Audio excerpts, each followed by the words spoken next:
Hello everybody, this is Mermaid of Mira, and today I wanted to do a little Meet the Mer interview with Mermaid Ashe. Hello, I'm Mermaid Ashe. It's nice to meet you all. So I have some questions for you. I love questions. All the questions. So my first question for you is, how long have you been mermaiding and how did you get into that? So I've been mermaiding in tail for about 8 years now. I actually looked it up on my old Instagram, and it's been 8 years as of April. So it will be 8 years as of April was when I actually got my first tail. But I grew up pretending to be a mermaid, as most of us did. Oh, yes. Pretending to be a mermaid in the swimming pool. Me and my sister, we would go to the pool every year, every summer. We would walk to the pool, we would ride our bikes to the pool, and it was like a good mile and a half away from our house. Like, this was a trip to the swimming pool. And we would go, and she was on the swim team and I was a gymnast, so we were both pretty strong swimmers, and I just never really cared about the actual swim stroke side of swimming, and I just wanted to mermaid swim the whole time. And so we would pretend that one of us was captured and the other one had to go under the big waterfall and go rescue them from the dirty rotten pirates. and that was what we did, year after year after year. And we actually started mermaiding together when we found out that it was something you could actually do for real. And so it was a really great way to bond with my sister and kind of spark that childhood love that we both had. And 8 years ago I was 24, so I was a full-grown adult at that point in time, and it really brought forth something in me that I had been missing from my life, because I didn't have that really connection to my inner child that I think we all need in our, especially now, in our lives. Inner child work is a big thing that I talk about. So Yes. absolutely, mermaiding is definitely your inner child play for sure. Going on that, what is your Mersona story? Do you have a Mersona story? I do. It's not super well developed, but my biggest thing is that I am a jewel tone mermaid. The main reason for that is just because jewel tones look the best with my skin tone and my color scheme. I've never got my colors done professionally. I want to get that done. I do too, but I kind of know that the deeper, darker, the reds, the purples, the teals, sometimes the blues. Hello, kitty. Oh my goodness, come here. Those jewel tone colors are really what looks best on me, and those were my favorite colors as well.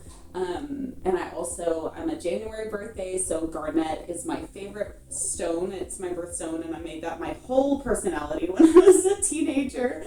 And both of my rings that I'm wearing, both are garnets, and so that was my favorite stone. But then also all of the gemstones, it's they're all so pretty, and I just love to play on that. So I say that Mermaid Ashe is actually from the Garnet Grotto. That's kind of a little bit of a play off of Mermaid Sparkles being from the Rainbow Riviera, and Mermaid Pixie being from the Amethyst. I forget the word. It's I should probably have I was born in this magical, wonderful land. So I kind of created the Garnet Grotto kind of off of an inspiration off of both of them, especially since we were working a lot of events together. And I was it's kind of this mythical land that's near the Rainbow Riviera and kind of next to the Amethyst areas. And then we're all kind of connected, and we all knew each other because we've known each other for years. And that played into all of that. But I like to say that I am part siren. I play a lot on my siren vibes, as well as my fun, energetic, kid-loving sides. I don't like to stick myself in one lane of I'm always this bubbly, fun, beautiful, flirty personality that always loves to be around people. Well, sometimes I'm like that, but sometimes I'm this dark, mysterious, I would love to lure you to your doom, because who doesn't want to play on both sides of things? And I feel that fits my own personality very well. Mermaid Ashe, my mermaid Mersona, is based a lot on myself. I really just, when I first started mermaiding, there wasn't a whole lot of Mersona creation knowledge out there. It's kind of just, we were all playing it by ear. We were all kind of figuring out what we wanted to do with mermaiding. and I was like, well, I don't want to be a different person, so I'll just be me, but a mermaid.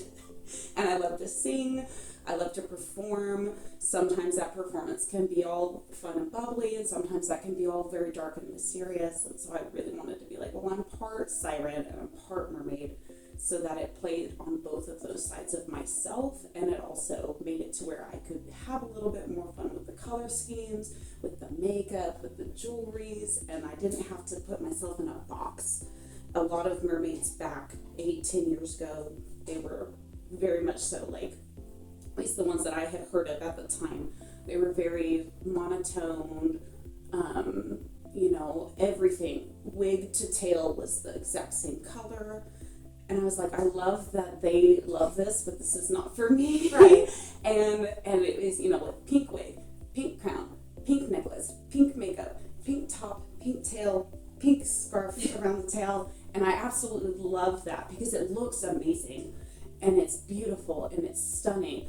But it was never my personal, I was like, that doesn't fit me. It doesn't resonate with you. It doesn't resonate with me. So I was like, I have to be able to play with it. I have to be able to. Sometimes I'm feeling red and fiery and passionate. Sometimes I'm feeling green and spring and just vibrant and beautiful. And sometimes I'm feeling pinks and purples and nice and sassy and fun and colorful. Sometimes I'm like, give me all of the colors. Make me a full rainbow. And I don't have a black tail yet, but at some point I would love to do a black vibes. Like, give me the black and grays and monotones with all of the dark colors.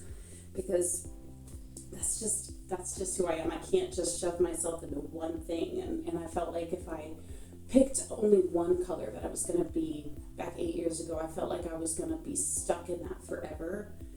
And I just couldn't do that to myself. Nowadays, it's like nobody does that anymore. Everybody plays on different things, that works with them. But back then, that was such a fear of mine that I was like, oh no, what if I pick green and I never get to wear red?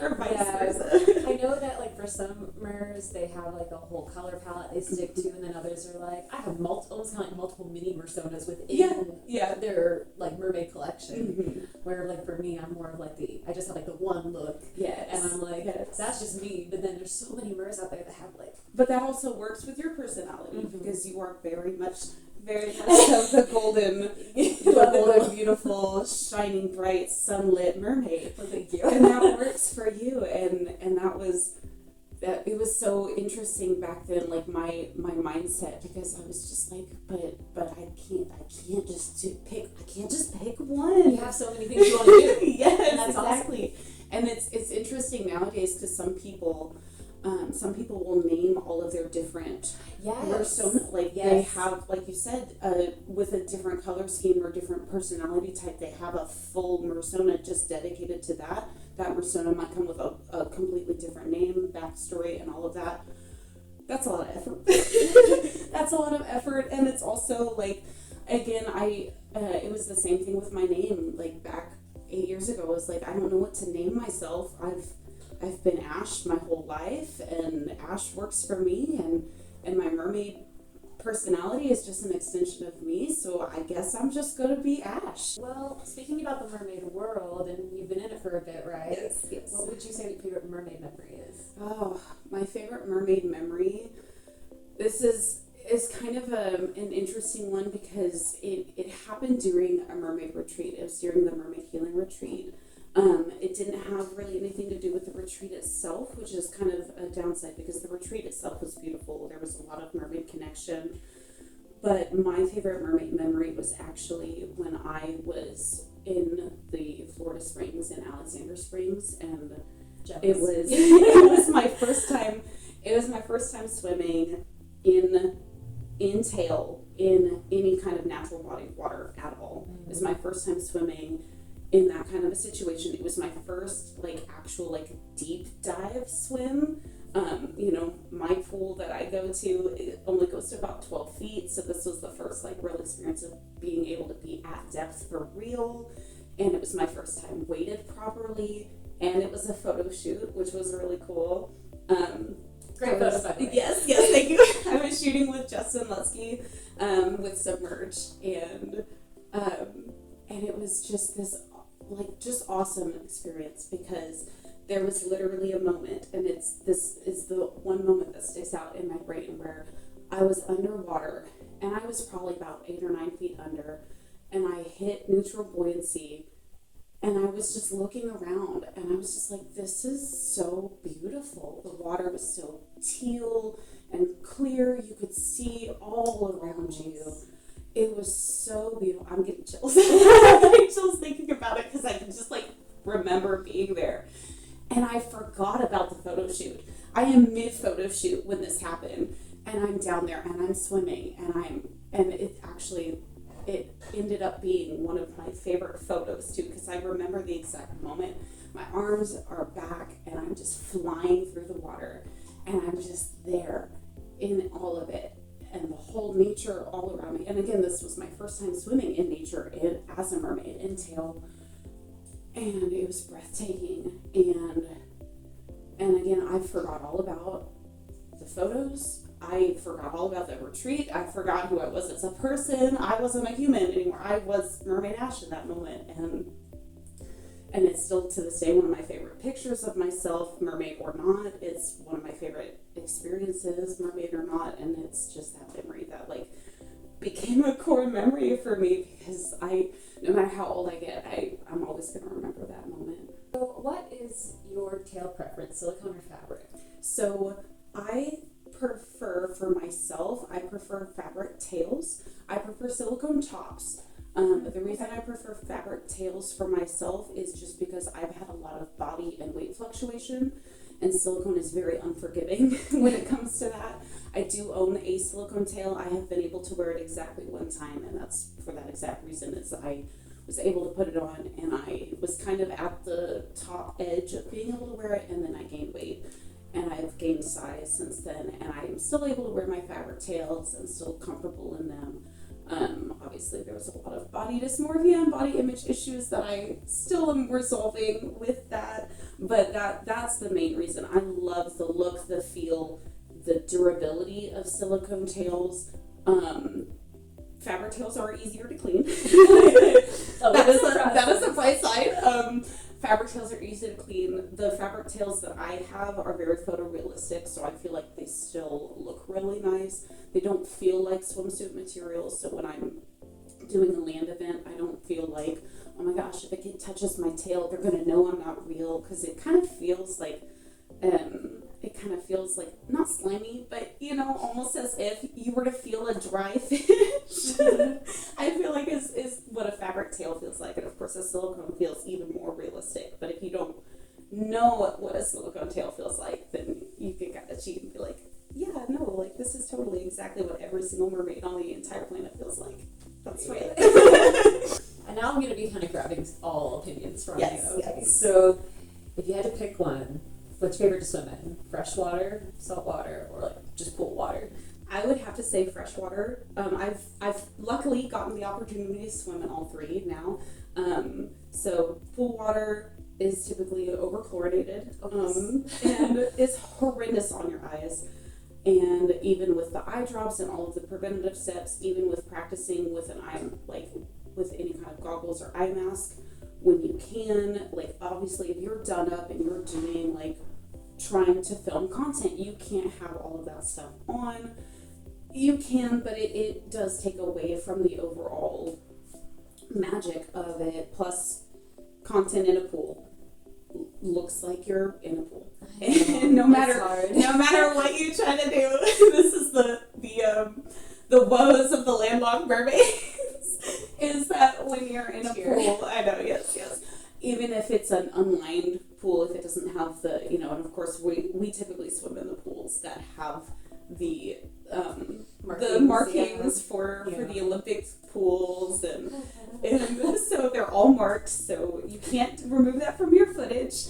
It's just there. I've tried to edit it from my pictures, and then the pictures just look wonky and off.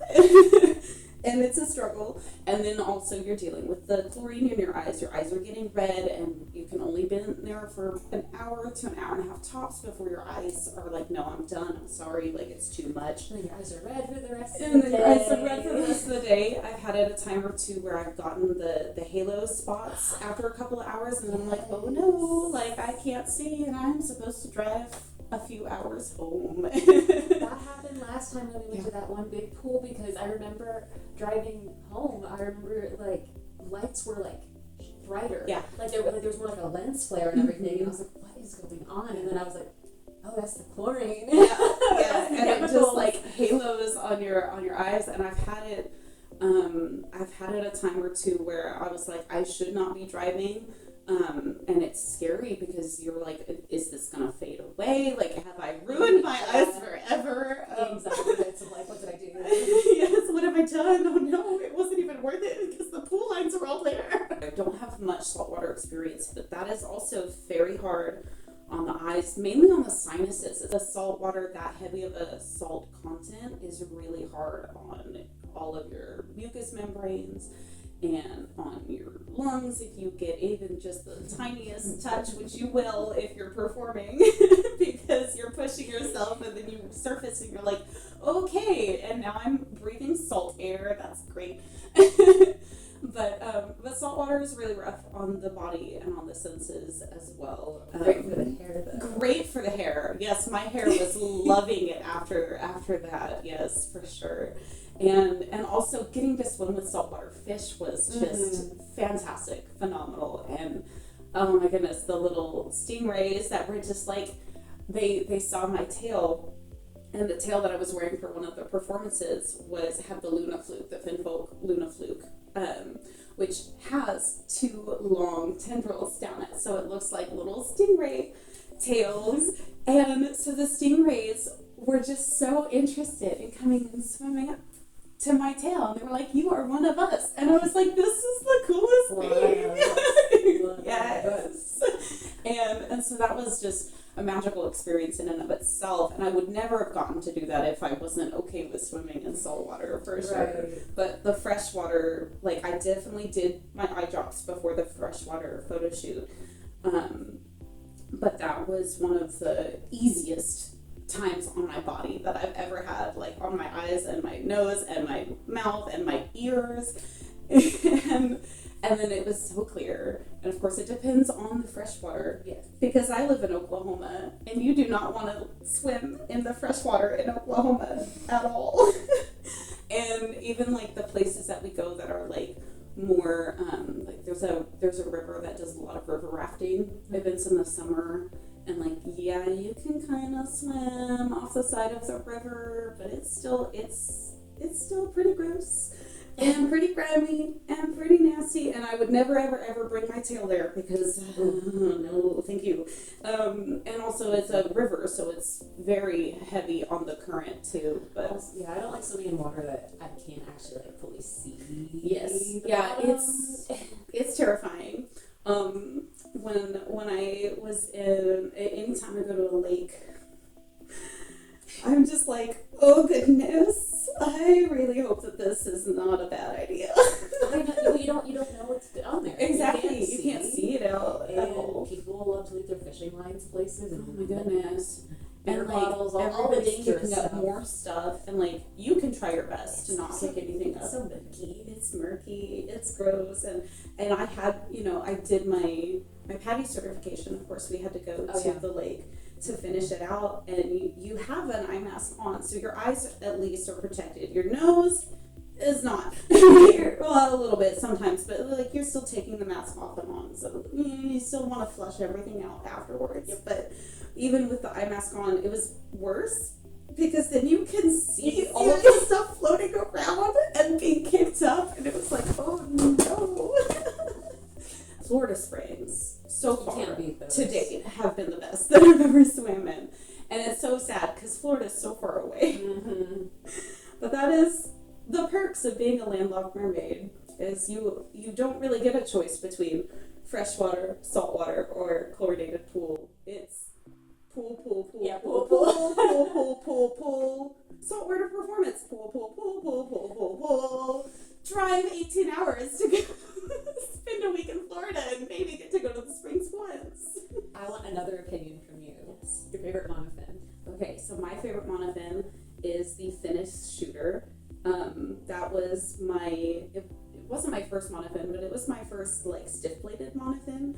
My very first monofin was the Finnish Aquarius with the original Mertailor tails. And I do love the Mertailor tails, but I hate the Finnish Aquarius. It was a monofin that was like one of the very first mermaid specific monofins, and it wouldn't have been that bad except that the heel straps slipped off of your feet no matter what you tried. So I would be mid-swim, feel the heel straps come off of my feet, and then try to shimmy it back up in tail underwater as I'm fighting everything else. As I was a brand new mermaid learning to swim in tail, mind you, this was all happening. And the only other monofin that I've really ever swam in was it was kind of the equivalent of the Fin Fun, the basic Fin Fun monofin. So it's very loose, very floppy. I've swam in the Mertailor Fantasy Fin 3. I do love that one. It is more for the fluidity. It's still a pretty strong monofin. I do like it for that. But that's one that I like a little bit more power from my monofins personally. And so the Finnish Shooter has been the one that is like just gets it done for me. I like to be fast. I like to put power into my things. We talk about this all the time in our group, but I'm one of the power mers. I like to go super speedy. I like to just go into it with the tricks, and I just bam and get it done. She's good at the tricks too. It's the gymnast background in me. I gotta full force into it or nothing. And so I need a monofin that aids with that and helps give me more force to it, because if I just had a more fluid and flowy one, it just doesn't give me as much of a kick as I relate to that so much. Yes. I relate to that so much. I don't like the ones where you feel slow. Yes. If I am trying to swim and I'm giving it all I've got and I've gone like this far, then I'm like, oh my gosh, like why am I fighting so hard to get going? And the video looks beautiful. Yeah, of course, but it doesn't have the feel that but you can't get anywhere. Yeah. Me personally, anyway. Well, you're exerting so much energy to go so slow. Yes, and I already have to exert a lot of energy just to get to depth and to get into the trick. And so if I'm also having to fight against the fluidity of the monofin, it's too much effort for not enough of a payout for me personally. And if I execute the skill properly, you can't tell that the monofin is a stiff blade monofin, which is really cool, because even though it's a stiff blade, it will still have that flex in it, to where it will help the tail shape overall. It doesn't bend as much as a silicone or as like a flexi plastic or whatever the others are made of. It's not quite that bendable, but it does flex a little bit with the force. Back to the photo shoot. I was wearing a Finnish Shooter in that photo shoot, and one of the favorite photo of me is when I'm in a perfect S curve, and that's with a Finnish Shooter. And I looked back on the picture and I was like, that shouldn't be physically possible. Like you can't see my heels, you can't see my ankles, you can't see the monofin. It just perfectly curved right there. Did you have a vinyl overlay on top of that? Yes. So it is in the Finfolk tails. So I do wear it with the vinyl inside the tail. So it's not just the end of the shooter and then all fabric. It does have the vinyl with it to help keep the shape of the fluke itself. That does help a ton. If it was just the end of the stiff blade monofin, whatever monofin it was, and then there's just fabric, no matter what kind of fabric tail it is, it will show that. It will dead flop on you. Now you might still be able to get some fluidity if you have enough length, and especially if you're at depth. All of the factors that go into getting that shape will help you still in the long run, but you're also fighting the drag of all of that fabric. against the back of your tail, and it will, if you're not careful, it will just flop straight down or just go in a random direction. Well, what would be a piece of advice that you would want to give to all the mers out there? Ooh. So I would say make mermaiding your own. You know, everybody's journey is different. Everybody's story is different. We all come from different backgrounds. We all have different strengths. Find out what your strengths are, play to your strengths, but also learn from everybody around you. But you don't have to try to become the other mermaids around you. You know, you don't have to, you can definitely take their influence and their advice and take inspiration from everyone around you. I mean, that's what we do as humans anyway, right? We see everybody around us and we see the things that we like about other people and we try to better ourselves in those ways, but it's still, at the end of the day, it's still your journey, it's still your merson, it's still your mermaid, it's still you being the mermaid. So that would be my biggest advice, is just don't try to mold yourself to be your favorite mermaid, or you know, the favorites of your mermaids or your friends. Don't try to fit yourself into somebody else's journey, into somebody else's mermaiding. Make it your own, and be true to yourself, and be graceful with yourself in the fact that you're not going to swim like your friends. You're not going to look like your friends. Like, we swim completely different from each other. We look completely different from each other. And that's a good thing. We're individuals. We have to play on our strengths and, you know, and make it our own journey. Because if you try to force yourself to look and be and swim like everybody else, you're going to be miserable, and you're going to hate it, and you're going to hate yourself, and it's just not going to work out for you. And because you can't, I mean, it's just like with you, with people, with yourself, personality and your body and everything else. Like, if you try to force yourself to be somebody else, you're never going to get there, because they're their own person and you're your own person.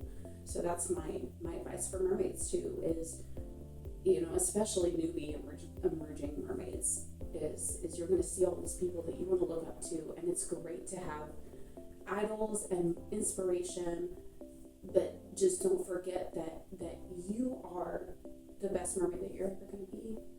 Yeah. And you can always get better, you can always learn from everyone else, but the world needs you as a mermaid.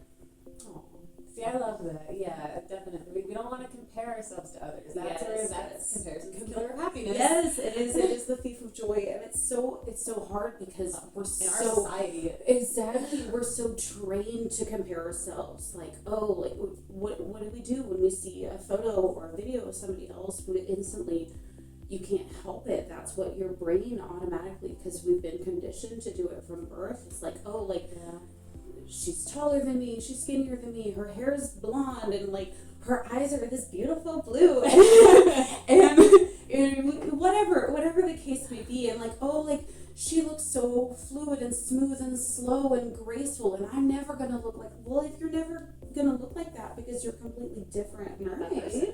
You're not that person, then the only thing that you're doing by letting yourself like stay in that comparison is the only thing you're doing is going to start hating yourself more. Yeah. And I say this as someone who does this and catches myself doing this all the time, and I go, no, we can't think like that. We cannot do this to ourselves. We have to be our best version of ourselves, and that's also going to look different year to year. Like, we're always growing. We're always different people, you know, and especially like if you can't go out and practice as often, or even, you know, like even from your own journey, you might have setbacks. You might have things where it's like, oh, like, I was so good at this one thing, but now I've been training this other aspect, and now suddenly I can't do this other thing anymore. You know, and just be nice to yourself. And again, that's hard. I know that's hard. Oh, no, I completely feel you out there. I get you. We've both been there, and you know, and that's my advice, because that's where I know that I struggle. In your collection of all your mermaid accessories, all your things, what would you say is like your favorite piece of your mermaid accessories? My favorite mermaid accessory, it is a mermaid tail that I own, but it's one that I hardly ever wear. The reason why is because it is the tail that I bought for myself as my engagement present to me. It is the Moonstone Mythic tail with the full fluke. It's the lotus fluke with all of the fins. And I bought it because I wanted to incorporate the mermaid aspect into my wedding somehow, but I didn't want to get married in tail because I was like, it would be okay. Like I wasn't upset. I wasn't against that idea, but I was like, I had a dress in mind that I wanted to wear. So I was like, I definitely still want to stay true to that, but somehow I want to still pay homage to my mermaid side, but also mermaid is how my husband and I met, because we met when I was performing at the Ohlone Renaissance Festival in Muskogee, at the Castle of Muskogee, and I was performing there as a mermaid, and he was a pirate. And he would come to this story. I'm so sorry. So my husband, he works at one of the food booths at the Castle of Muskogee and for the Renaissance Festival, and a lot of the members of that food booth, including the owner of that food booth, are also in the pirate group. That they have like a pirate museum out there. It's really cool. You got to see it. You did your hat thing with one of the pirate skeletons. It was really fun. When you got to visit, they have a pirate museum. They do a lot of like pirate themed events. They don't do as much nowadays, I don't think, but Sad. I love I know it is very sad, but all the mermaid piratey things. Yes. And so he was a pirate, and anytime, he's working the food booth, so a lot of times he's not able to be out and about, but he still had to be in costume for when he was out and seen by everybody. And so he had his pirate hat and his pirate shirt and his gauntlets and his pirate vest and his pirate pants and his pirate boots, and he comes over to the Mermaid Grotto because his boss of the food booth and the mermaid owner are married to each other. So we kind of knew each other right at the beginning of the season because we were all staying at there's like a little kind of open space apartment above the food booth, and that's where the mermaids would stay because the food booth's owner is the wife of the food booth owner. It's a big tree. So the food booth is owned by a pirate. His wife is a mermaid and is the owner of the mermaid group. And so the mermaids and the food booth workers all stay at that booth for the season over the weekends. And so day that I met, and we technically met on a work day, but I kind of didn't give him the time of day. Like he was interested in me. Now that I know that now, but I didn't know that at the time. I was just kind of like in my own little world and just doing my thing. And we were staying up above the booth, and he found out obviously that I was one of the mermaids, and he came down to the grotto, which by the way is on the complete opposite side. It's as far as you can get from the food booth. So he would take his break when he would get a break from the food booth, and he would walk all the way down to the other side of the castle and go visit me when I was a mermaid. And it was so adorable, and he was flirting with me, and I was flirting with him, and immediately, the first day that he did this, the mermaids all came rushing over to me. I was in tail performing, and the mermaids that were on legs rushed over to me, and they were like, "Oh, Dave came to visit you." And I was like, no, he didn't, shut up. They were like, "No, he never, I don't think you understand, he never comes to the Mermaid Grotto. He never comes to the Mermaid Grotto. He was here for you." I was like, "No, of course not. Like, you're lying. You're just saying that." And they were like, "No, I'm serious. Like, the years and years that I've been out here, he's never come to the Mermaid Grotto, like, at all, ever. And, like, he was definitely here for you." And I was like, "Oh my God, okay." So that's how we met, and that's how we started dating. And So now, it makes sense that you would want that tail as a symbolism. Yeah, so almost 6 years later, now the pirate and the mermaid are married. and so upon our engagement, I worked really hard to save enough money to be able to get this moonstone mermaid tail. And it's, if you don't know the tail, it's all white. It's the pearlescent scales that are individually sewn on the body of the tail.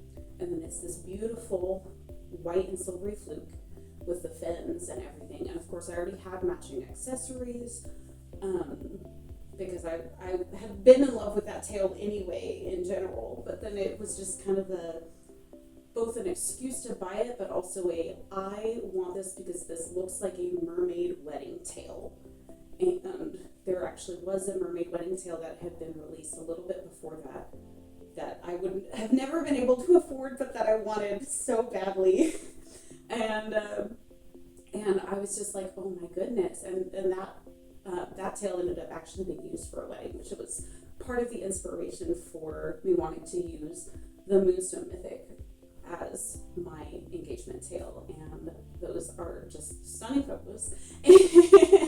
And of course he's in his pirate garb and I'm in my mermaid get up and everything. One of my good friends, Zia, she took our photos and she's a fantasy photographer.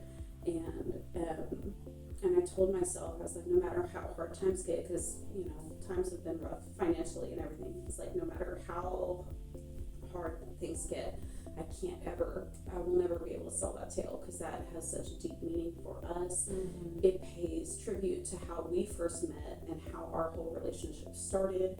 And he's of course been, my mandatory mertender in a way, for this whole time, but that was also something that it wasn't necessarily common that the significant other was involved, invested in helping out, and he was very good about just being like, what do you need? How can I help you? He was very learned very quickly, and anytime I asked him to take a picture of me or a video of me, he would do as many takes as I wanted. And as y'all know, that is very rare when somebody offers to take a picture of you. It's usually one and done, and then they're like, okay, it's good enough. And you're like, but was it though? I hope so. I also think it's getting more common with partners. Yes. Being involved with all the mermaid assistants. Which is nice. Yes. Really nice. And I think if he hadn't have known about mermaiding as a hobby and as a business beforehand, I think he still, because he's a great guy, I love him so much if you can't tell, I think he still would have jumped in and helped out no matter what. It would have been more of a learning curve. He thankfully already had that awareness of mermaiding before we met, so I didn't have to teach him. I didn't have to tell him hey, this is a mermaid tail, and no, I'm not crazy,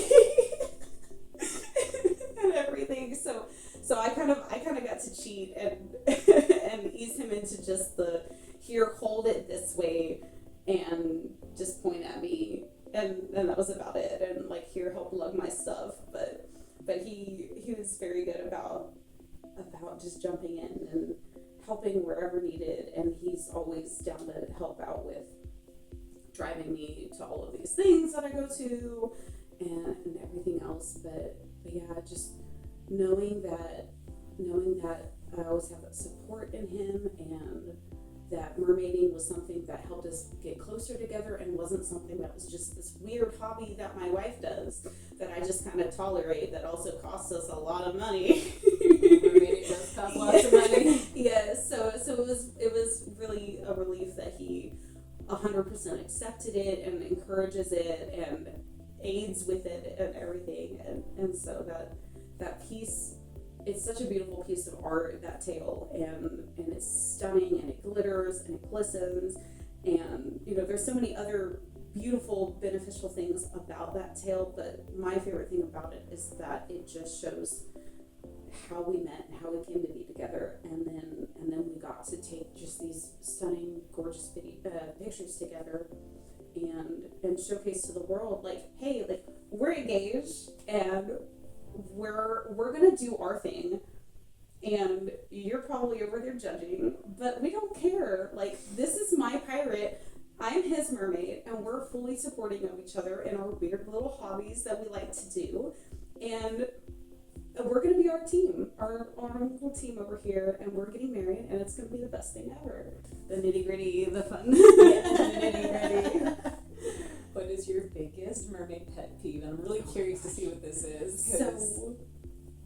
So my biggest mermaid pet peeve, it's funny, but it's also really not, because it's so hard to be a mermaid as a hobby, especially as a business, if you do not come from money, or if you don't marry into money. It's very hard to get into it because it's very expensive, and it's rightfully so. Like, I totally understand all of the reasoning behind why everything does cost what it costs, and I respect that, and I'm willing to pay for all of the costs of it. But not even including the tail, the tops, the swimsuits, the monofins, the accessories, not even including all of that, the travel, the pool fees, like, everything stacks up. My closest pool that I'm even allowed to swim in tail, now mind you, I'm from Oklahoma, so I don't have access to water that I can just go swim in that is swimmable. The closest pool that I have that even allows me to swim in mermaid tail is an hour away from me. So I have to drive an hour, right? I have to get ready, which takes a couple of hours, especially if I wig up and everything else. Like, it takes a good 2 hours at least to get ready. Then I have to drive an hour. Then I have to pay the fees. Then I have to swim for exactly the gas money to get there. Then I have to swim. It's a whole day. It takes away the entire day. Come back, take care of all of your stuff, properly wash it, which I totally do after every swim immediately. Like, I'm supposed to. We're gonna pretend that I do, right? But it's all so much money, and that's just for a chlorinated pool. And as we've already discussed, that makes for the worst content. So then I'm really big on TikTok, or I was for a while, and I would notice that my videos of me making a mistake, those are the ones that blow up because it's funny, haha. Everybody likes to laugh at somebody who's injured or makes a mistake, or, I understand there's humor in the situations. That's why I posted those videos in the first place. But then I would post the most beautiful videos of me swimming and all of these tricks and all of these fun things that I was doing in a chlorinated pool. And the views, nothing. And I would see other mermaids, and again, this is part of the comparison thing as well, but you see other mermaids and their content, and it's going very well because they're in a tank or with freshwater fish. They're in the beach. They're in the springs. They're in, they're somewhere out in Mexico. They're going to these beautiful places with beautiful waters where they can go out and swim, and they're doing the same things that I'm doing, and they're filming it maybe the same ways with the same musical overlays. Like, it's all very similar except the location. And so as a landlocked mermaid, just the fact that I live in Oklahoma versus Florida or versus California, that puts even more of a pay gap on what I'm able to do as a professional, even as a hobbyist, but especially as a professional, because all of my gigs that I do, most of my gigs are in Arkansas or in Texas. I have one gig that I routinely do in Oklahoma, and even that is 45 minutes away from me. So even the things that I do that are close are still far away. I have to take off work if I'm traveling any further than 2 hours away.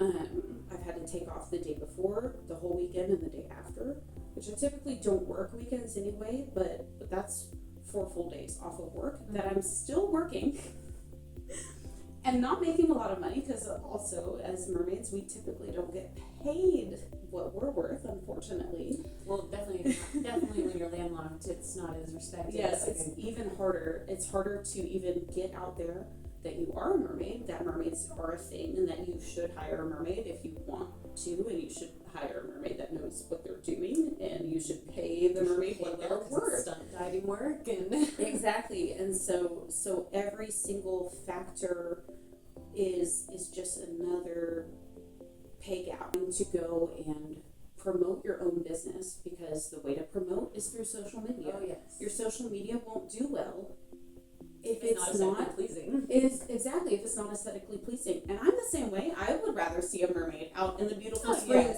or in Roatan, or in Hawaii, or any of these beautiful locations. Like, I would prefer that too. I would love to see that. I would love to be in it. So I'm the same way, where it's like, I understand why my footage isn't being pushed the way that others are on the algorithms, because mine is not aesthetically pleasing, even though it's the same exact kind of things that you're seeing, because the background is completely different. It makes a huge difference. And there was a time that I was making a teeny bit of money from TikTok, and it really wasn't much. And it was back when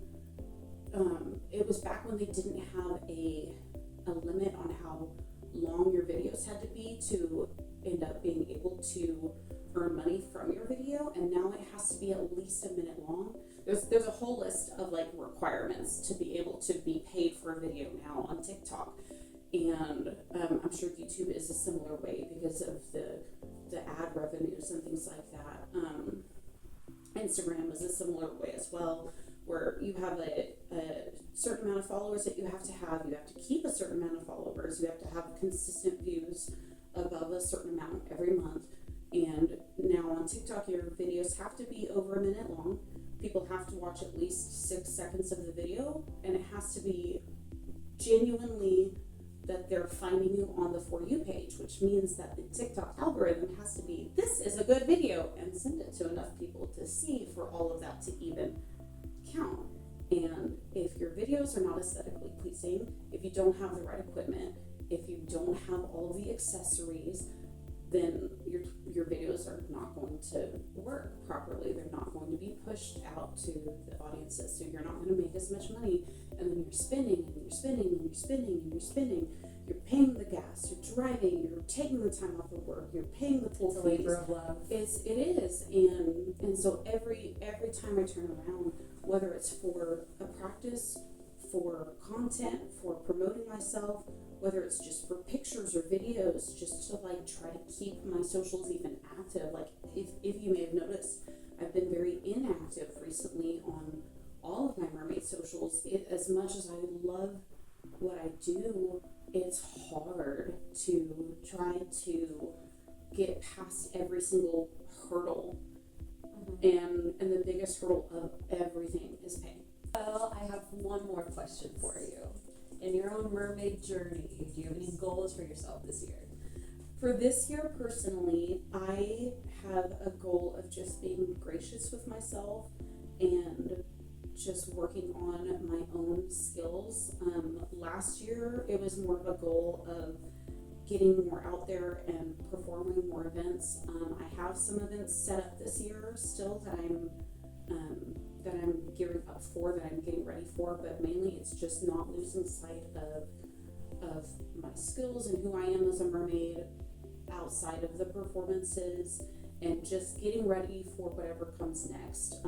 Right now there's not really a big shift that I feel happening in my own personal mermaid journey right now, or even in my professional journey at the moment. I'm kind of just trying to get everything back to at least to where I'm going more regularly, making better habits for myself again, because I kind of got out of the habit of even being able to practice regularly, seeing my friends and everything, and the gigs are important, but you definitely need to stay rooted in your routines and create those healthy habits for your own journey, which includes going out and swimming and going out for, recording yourself and getting the content and actually posting the content and curating your own mermaid pages so you can put yourself out there and promote yourself, and that way you get the recognition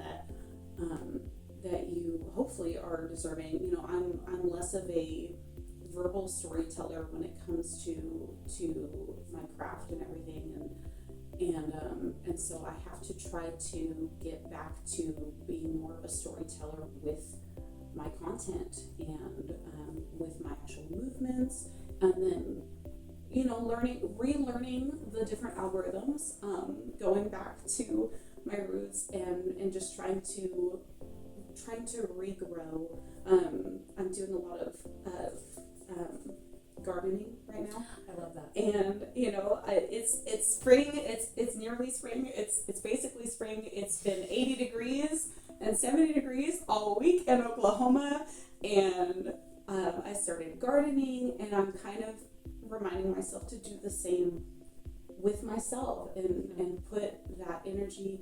Water yourself, plant yourself in your roots. Yes, self-care. Yes. Self-care for yourself, self-care in your mermaiding. Yes. You know, don't Because run if yourself ragged. if you're only focused on the flowers, if you're only focused on the results, but you're not doing the work, you're not ever going to get the results. And you gotta do it for the right reasons. Yes, exactly. So I'm definitely trying to shift my focus back to focusing more on what I am doing, being mindful of my content creation, of my captions, of actually like doing what matters.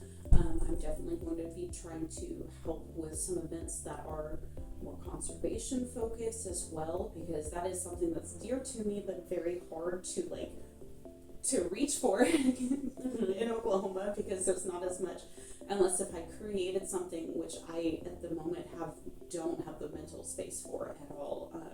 You know, right now I'm trying to like regrow my own little rosebud and start over from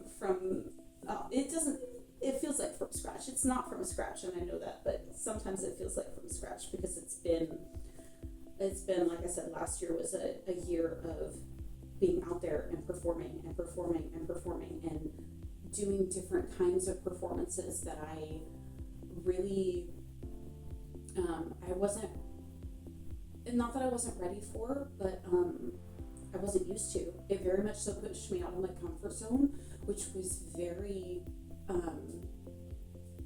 it was freeing in a way, but it was also a learning experience where I was like, oh, like, hey, I can do this. Like, some technical difficulties.